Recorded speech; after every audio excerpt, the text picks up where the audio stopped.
As cortinas se abrem, a peça começa, todo mundo em silêncio, você entra em cena e você tem duas opções. No bolso direito tem um papel no qual escreveram para você, um papel no qual você tem que interpretar. No seu outro bolso tem um papel que você escreveu, que você imaginou interpretar. A partir disso, a escolha das próximas falas é sua. Todo mundo sabe que depois que a cortina abre, ninguém mais para a peça. Está acontecendo, a vida está acontecendo. Então, as pessoas à sua volta, os atores, vão ter que se adaptar a tudo que você dizer e expressar a partir daí. Então, tô dizendo isso porque semana passada eu estava escovando o dente antes de dormir e eu comecei a lembrar de alguns youtubers que eu sou fã desde criança. E eu comecei a pensar assim, caraca, esse cara é tipo um anti-herói na minha vida, esse aqui é tipo um gênio do mal, esse aqui é tipo um paladino, esse aqui é tipo um ladrão. E aí eu comecei a entender aos poucos que cada um de nós, que a gente, todo mundo que a gente acompanha, é como se fossem personagens na nossa vida. Eles entram e saem de cena. E trazendo para mais próximo, né, para algo mais terreno, as pessoas à nossa volta também são personagens. Por exemplo, uma pessoa que já está ali na sua vida, uma pessoa que é oculta na sua vida, que ela é ausente. Existe também isso. Num filme, aquele personagem que começa a história e ele não está mais ali, mas a presença dele é sentida e dita sobre. Então, até mesmo o seu pai ausente é um personagem na sua vida, sua mãe ausente, o seu namorado ausente, sua namorada ausente. Até quem não está em cena é também um personagem. E aí, eu não quero falar que você é o personagem principal da sua vida, mas existe uma coisa na qual a gente tem que entender que a gente também é um personagem na vida das pessoas. Às vezes, eu acho que a gente tem que entender que não é a gente que é o protagonista, a gente tem que ser o... Às vezes a gente tem que ser a escada pra piada, a gente tem que ser o coadjuvante, a gente tem que ser o vilão. Você é o vilão na vida de várias pessoas, provavelmente. Pelo menos na vida de alguém, você é vilão. Só que também, na vida de alguém, você é o herói. Entende? E é muito louco porque eu comecei a pensar isso nos últimos dias. E aí ontem eu tô assistindo Black Mirror, a nova temporada. E aí eu falei, deixa eu ver esse episódio aqui, Hotel Reveria. E aí é exatamente sobre isso. Tipo, a atriz vai interpretar um filme antigo e ela revive um personagem, só que é em tempo real. Então tudo que ela vive ali naquela cena, tipo, ela sente como verdade e é verdade, entendeu? Uma ideia que já é meio batida, só que é interessante o jeito que eles colocaram ali, porque é muito parecido com o que eu pensei. Do tipo, eu pensei assim, porque o meu primeiro pensamento foi o seguinte, eu pensei tipo assim, no Monark. E aí eu falei, caraca, cara, ele é um anti-herói. Porque eu gosto muito dele, cara, ele fez parte da minha infância, da minha vida. Eu acho, tipo assim, porra, eu acho ele genial, cara. Ele revolucionou a internet mais de uma vez, isso aí.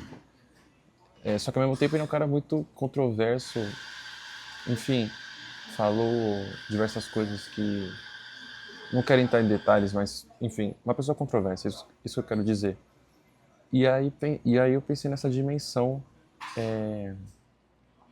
plástica das pessoas. Porque existe o conteúdo, certo? Eu acho que quando a gente olha para qualquer pessoa, o sentimento ele é pautado no conteúdo que a gente tem sobre aquela pessoa.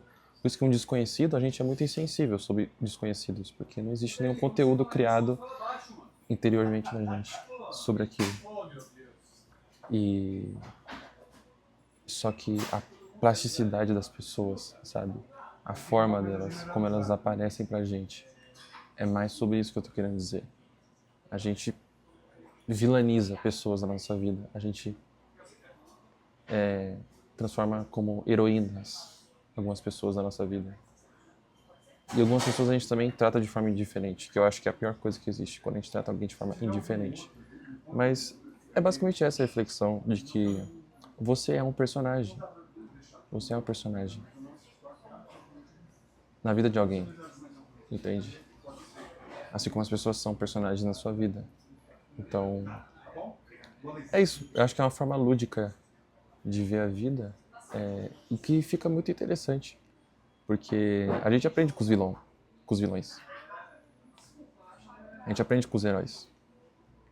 E os Vingadores salvam a cidade, mas eles destroem a porra toda, né? E matam um monte de gente. Então, você começa a ver que essa questão de herói também é muito dúbia, né? Por exemplo, o que eu mais gostei naquela segunda temporada de Round Six é exatamente isso. O papel ali, tanto do protagonista quanto daquele cara que é o chefão lá do Round Six.